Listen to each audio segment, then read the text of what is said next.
Okay, so now we are going to go over the color blocking assembly. So on this particular garment, you're going to see me switching between this blue garment and the one in the prior day's video that I've been doing to just make sure that I cover the most options possible. But the color blocking, which will be the next step, the first step in the general assembly, is very easy and self-explanatory. I actually only color blocked the front and not the back of this particular shirt. So what you're gonna wanna do, so right now both right sides are up, you're going to just want to place right sides together and line up the, we'll just call it the waist seam for lack of a better term right now, the color block seam. And go ahead and pin. I'm just gonna pin at the beginning, at the middle, and at the end, because I'm just not concerned about my fabric shifting too much, but I want to make sure that I don't accidentally stretch it as I go. So we're going to go ahead and do that, and then I am going to sew these together with a 1/4 inch seam allowance.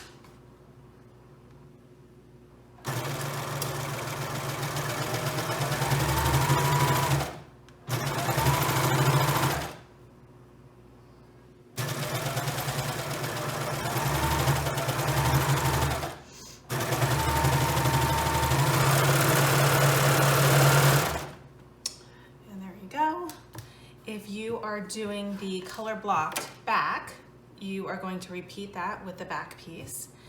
And there we go. Now on this, for this particular one, what I'm going to do, because my son doesn't like seams too much right on the front, right on his chest, is first I'm gonna iron this down and then I'm going to top stitch the seam allowance down. But I'll go ahead and do that off camera. And so we'll come back to that. The next step in our general assembly will be attaching the optional kangaroo pocket. So this is a circular pocket that I'm going to go ahead and place. There are placement guides that are on the pattern piece. I'm not going to use that. I'm just going to eyeball it. And what I'm going to go ahead and do is just pin the top and the bottom portions to the garment, and then I'm going to top stitch it on. There we go. I want to make sure I pin this correctly and thoroughly, of course, because these pockets can be very easily shift.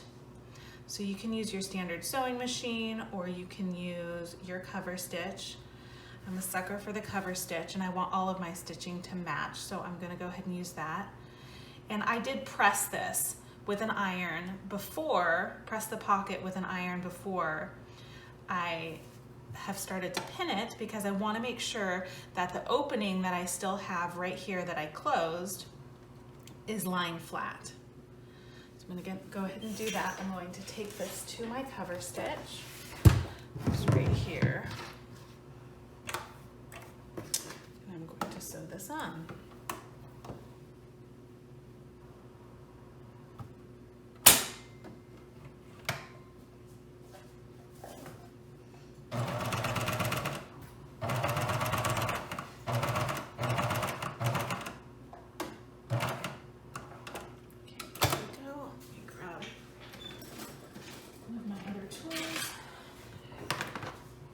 Secure my seams.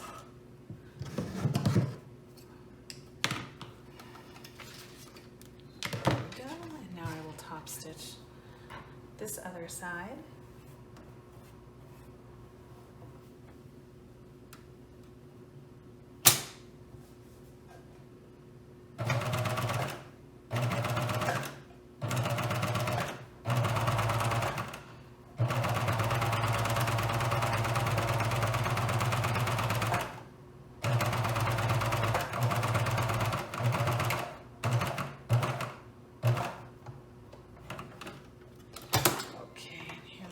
I know some people mention that they pull their pins out as they sew, and I have mentioned before that I do not. I would personally rather break a pin than have my stuff shift. So there you go.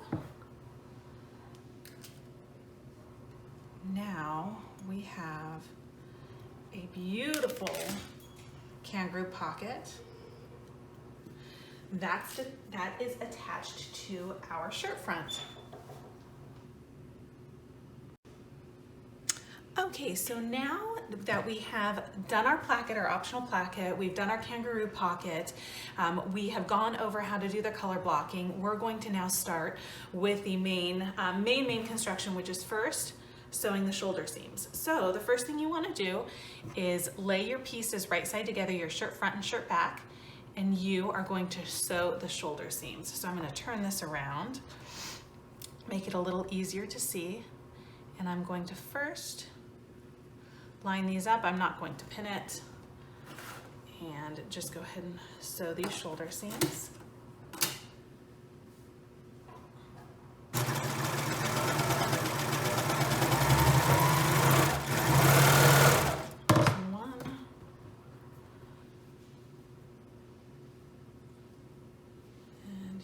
Two.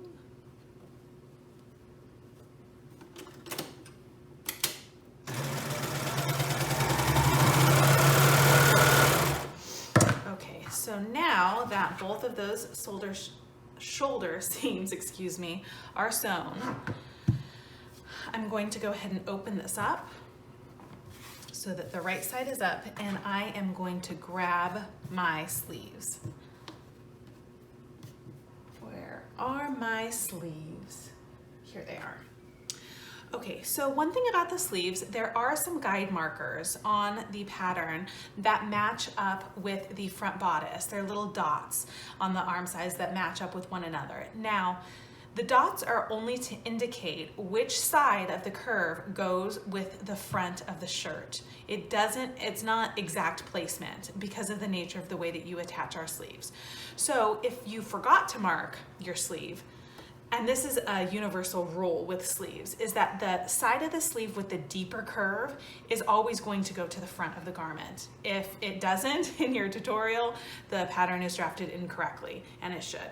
So the first thing we're going to do is we're going to fold our sleeve in half, and we are going to mark the halfway point on our sleeve cap. Excuse me, our sleeve head. And since this deeper curve, which is this side, goes to the front of the garment, I'm going to lay this down, right sides together, and line this up at our shoulder seam, like so. So one thing for comfort is I'm going to make sure that I push this shirt seam, the shoulder seam, to the back, since this is the back of the garment, and I'm going to reposition my pin to pin this in place. Now, I do not undo my serger tails on the shoulder seams, since it's going to get caught up in a new seam anyway. I just don't find it necessary. And then I'm going to pin this end of the underarm to the back underarm of the sleeve, excuse me, of the shirt, my goodness. And pin this other side to this point. Now, this sleeve should attach with no stretching.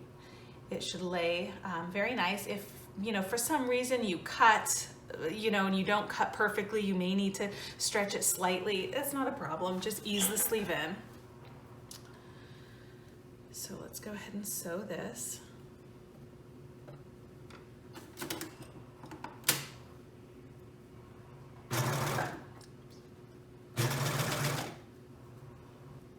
So here we go. You can pin the sleeve more.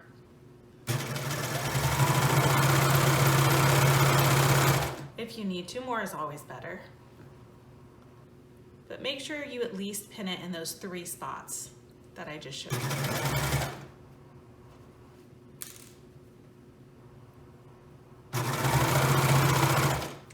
You'll notice that I also have my serger blade disengaged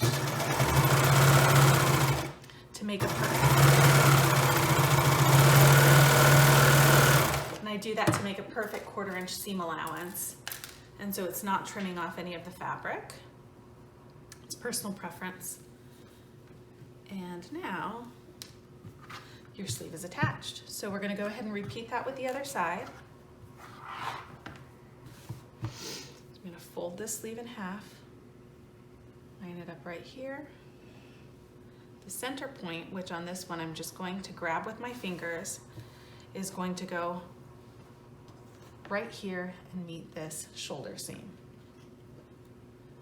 Pin it in place, trim off some of my excess serger tail.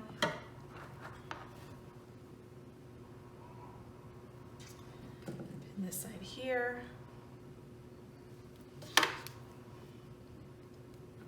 And pin this side here. And we will sew this on. If I can grab this right.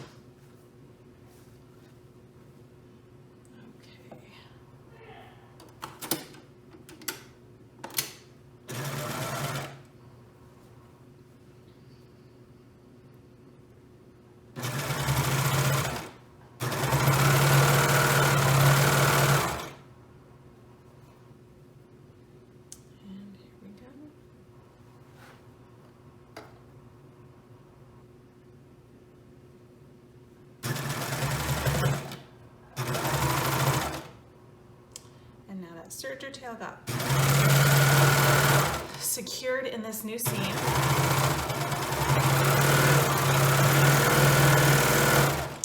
And there we go. That one is done. So now let's unfold this. And now both of our sleeves are on here.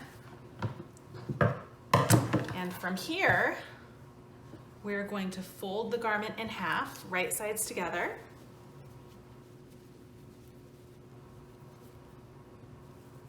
Here we go. And we are now going to sew up the side seams, the sleeves and the side seams. So one thing that I prefer to do is with my serger tails here, because I'm always looking for efficiency, and I'm going to tie these together just to secure them so that my underarm does not shift accidentally while I'm sewing it.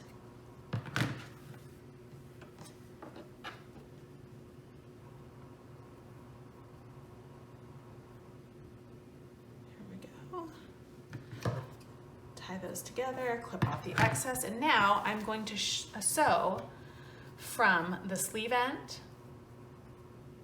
right here, all the way here down to the bottom hem. I'm going to increase my differential just for part of this, since the sweater knit is so thick and luxurious.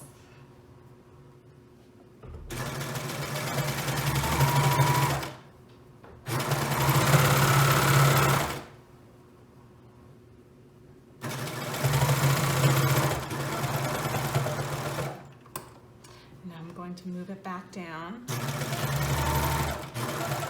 as I transition into my French terry. Oh, it looks like I lost a thread. So I need to fix that. Where did, oh, that is strange. I lost one of my threads on my serger. So let me re-thread that real quick. It's just in my position 1 needle.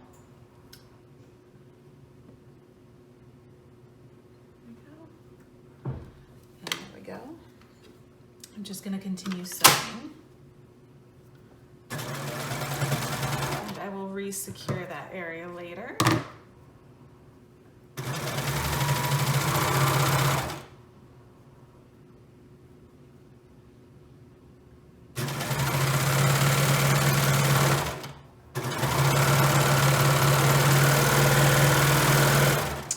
All right, that one side is done. We will go ahead and go to the other side.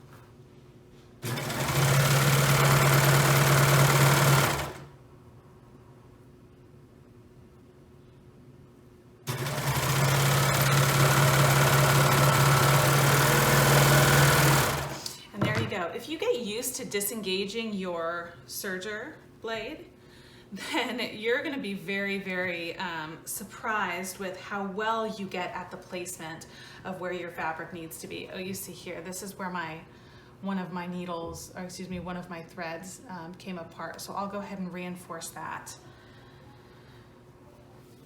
And here we go.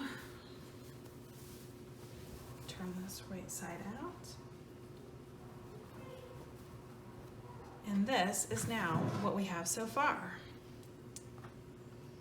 Okay, and now we will move on to the hood.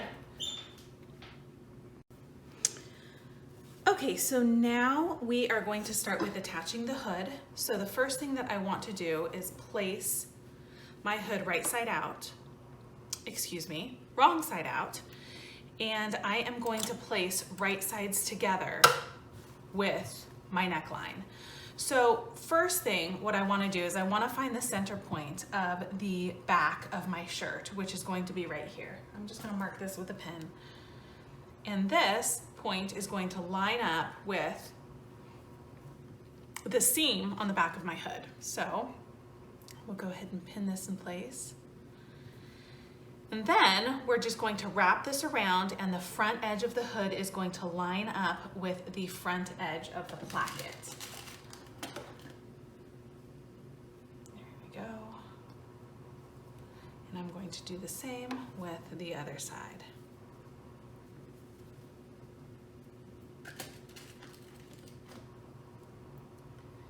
Now it's important that we get these points secured first, and then from there we will have a slight stretch to make sure that our hood fits with our neckline. Move these pins over here. And so I'm just going to go back and I'm going to just stretch this to fit my neckline without stretching my neckline. I'm stretching the hood. I'm not stretching my neckline. Sometimes I personally find this easier to do while I'm sewing. I don't know why. Oh my goodness. My fingers are fumbling today.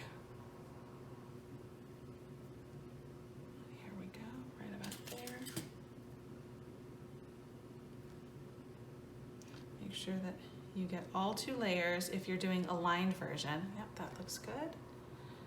This needs to be pinned better.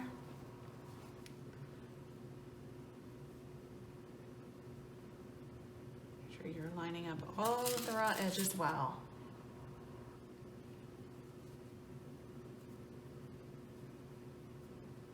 There we go. And this is, by the way, how you will also attach your placket neckband. The same way as I'm doing this hood, you're going to meet the ends of the placket. Excuse me, you're going to meet the ends of the neckband with the edge of the placket as well. So I am now going to take this to my serger and sew this on. I'm going to make sure that I am serging it with my hood on top. And the reason for that is because I want to make sure that any stretching that I need to do, I'm doing it to the top piece. I feel like I'm tongue-tied today, goodness gracious.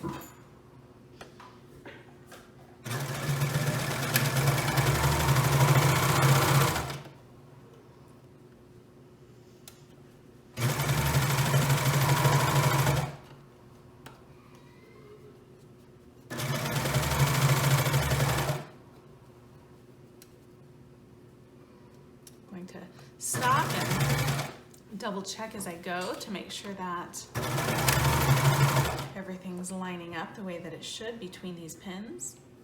There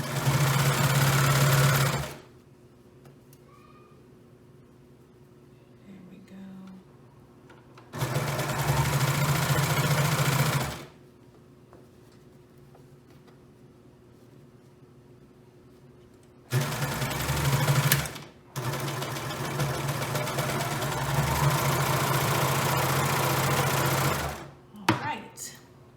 Thought I broke a serger pin there, but I didn't. So now my neckline is all sewed on.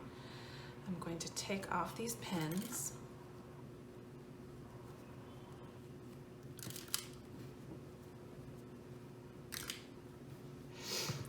and I'm going to flip my hood out.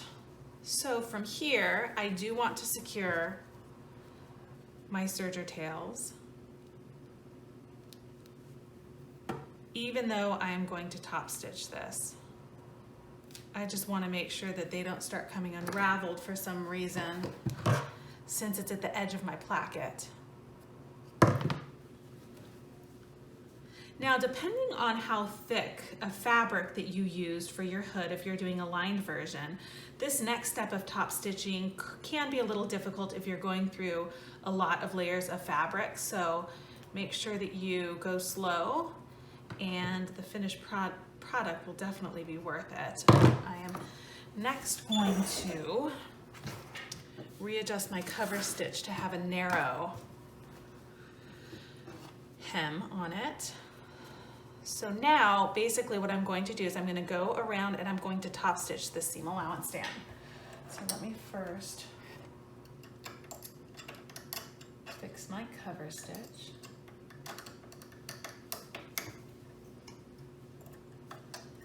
Okay.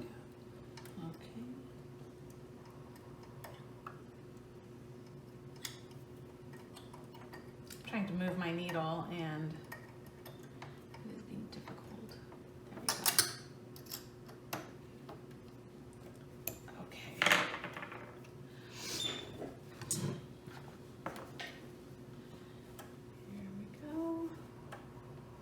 Fingers crossed. There's the click. Here we go.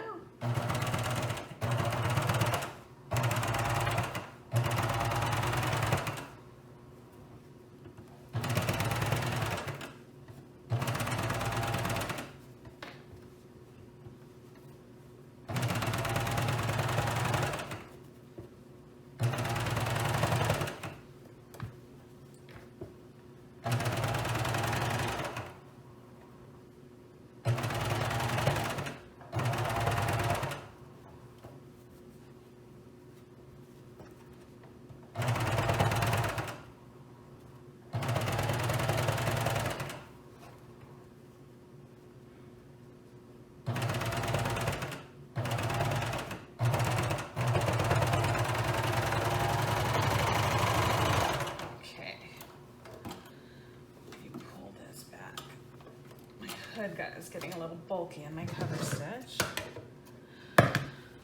All right, so there we go. That is all top stitched down. You see I got a little wonky right there, but that's all right. It does the trick. And all I need to do now is install my buttons and actually hem the bottom. So for the bottom hem, your hem allowance is 1 inch. And for the sleeves, the hem allowance is a 1/2 inch. So let me go ahead and move my cover stitch threads back to my wide cover stitch, and we will get to the hemming. So one tip that I found for myself that really helps my hemming go a lot faster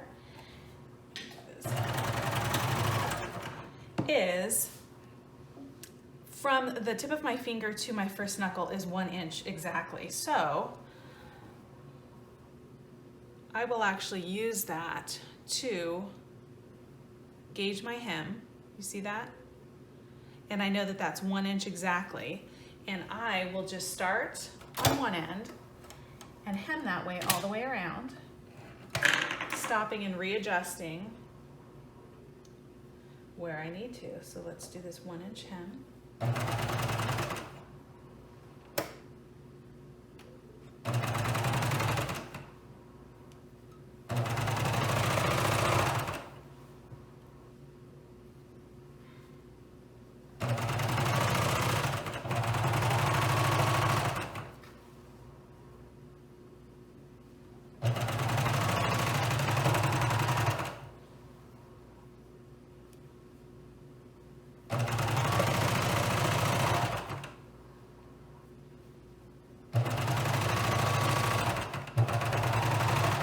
Like I put my pocket in just the right spot because I just barely had enough room for my hem.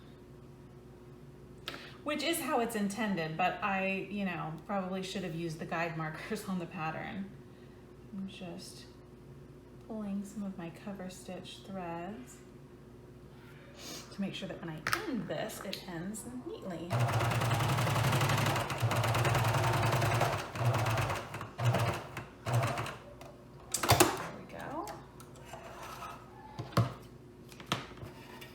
So don't forget to press your hems after you are done. Let's see, here we go. So beautiful 1-inch hem there at the bottom. I will secure my seams. I will go ahead and press it. And now I am going to do the 1/2-inch hem around the sleeves. So of course, if I know that from the tip of my finger to my knuckle is 1 inch, I certainly know that half of that is a 1/2 inch. So I use that as a gauge. And I hem this.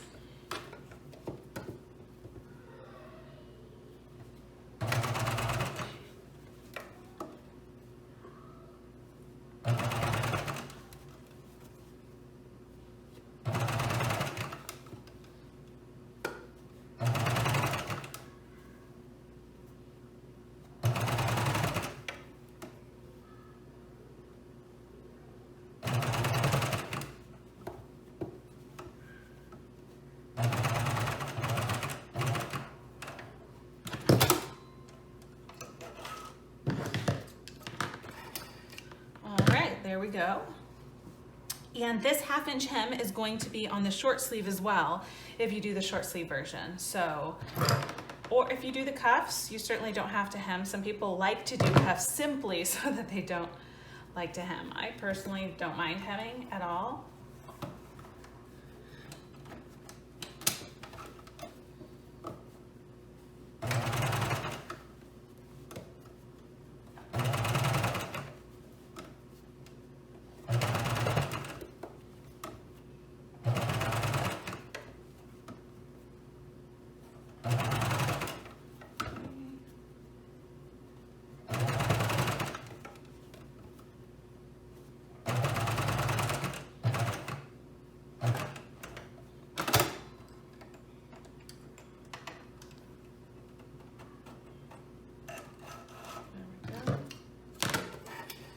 And look at that beauty. So I am going to attach my buttons and my buttonholes. I haven't done it yet. Actually, I think I'm probably just going to do snaps on here. And I'm going to secure all of my seams and take this to the iron, but we are done. So let me know, drop a comment if you would like me to walk you through the neckband for the placket as well. You know, again, you attach it the same way that you do the hood. However, you just need to actually construct the neckband first, but you attach it the exact same way for the placket. But please post any questions that you may have. Thank you for joining me on this fun sew along. Thanks, guys.